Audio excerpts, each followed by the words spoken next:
Mr. Alexander has upset a lot of people with this mast, and they want it taken down.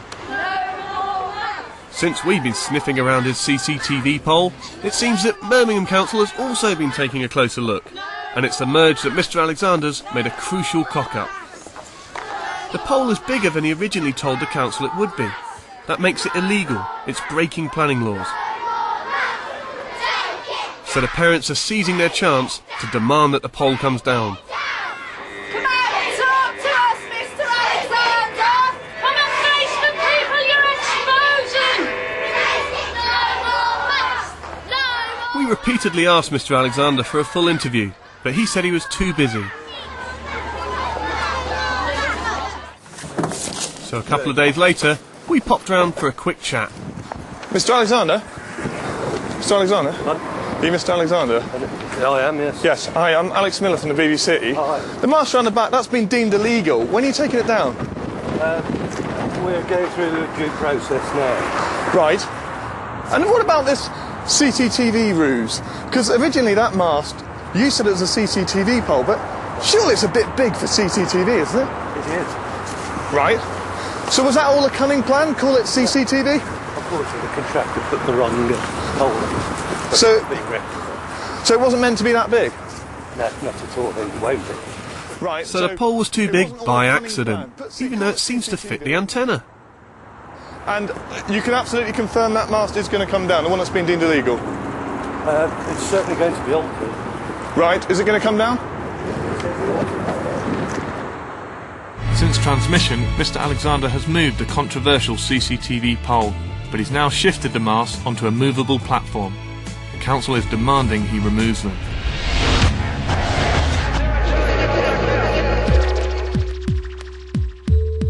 Back to our survey on the level of consultation, and many schools were telling us they knew nothing about nearby masts. It looked as if the phone companies were breaking their pledge to contact schools in advance. To be completely fair, our researchers only asked schools about 3G masts, all put up since 2001, the year when the industry made its promises on consultation. Two of the masts near you were post-2001, so they should have consulted you. Did you have any contact? None whatsoever. I know nothing about them. I don't know where they are. So you had no letter or phone call? Nothing. It does concern me that it's so close to the school, and it was there certainly without me knowing, without any formal approval. If I had the power to object to it now, I would object to it. I don't think it's acceptable, is it? I mean, we have got charge of children, of other people's children, and meet all the health and safety regulations elsewhere, but we can't stop the airwaves coming in. So no, I'm not pleased on that at all. The companies weren't doing well. While our researchers contacted more schools, we were wondering whether it was the politicians who let the industry off the hook. Down at the 2003 Labour conference, one phone company was shelling out even more cash, presumably hoping to keep the government sweet. There in the disco, some of Labour's elite were enjoying a cosy night out with their mates from Free UK. In the same month that the Dutch report linked 3G to possible health problems, there were the owners of Britain's first 3G service. Hi guys! And they were picking up the bill. And as the schools minister was the guest of honour, there was unlikely to be any embarrassing chat about building masts next to playgrounds. The mobile phone industry doesn't just rely on easygoing planning laws and friendly politicians. We'd heard that in the race to get 3G masts up, there'd been an underhand strategy which went right to the heart of one of the big mobile phone companies. Well into their licence period and not enough to show for their multi-billion-pound investment, one company was understandably keen to get their network up and running. What was crucial was their partnerships with local councils all over Britain.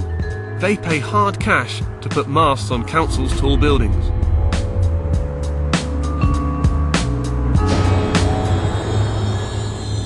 This is Derek Blatt, a celebrity in the mobile phone world and widely regarded as a voice for fairness and transparency. But we'd heard that while a senior executive at T-Mobile, he'd got involved in a scheme to install 3G on council buildings on the sly.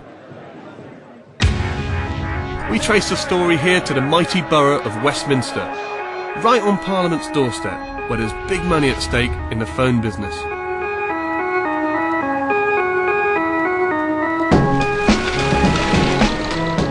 The key to our investigation was finding this man, an American businessman who'd worked as an agent for T-Mobile.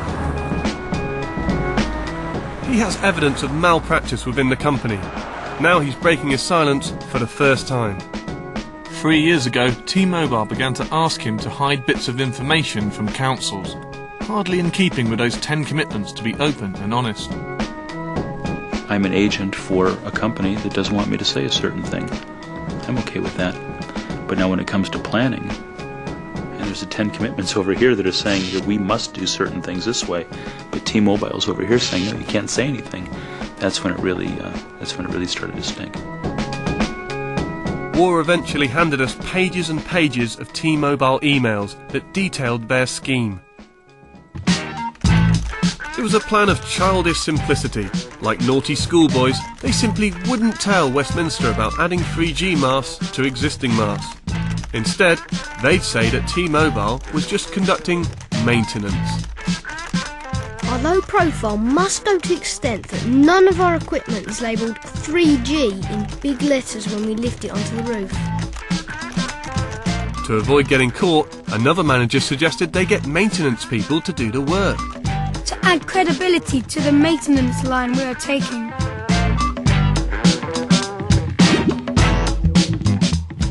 We'll add the 3G antenna, we'll tell you all we're doing maintenance. I mean, really when it comes down to it, when they're up on top of these rooftops, there's not people looking over their shoulders watching what they're doing.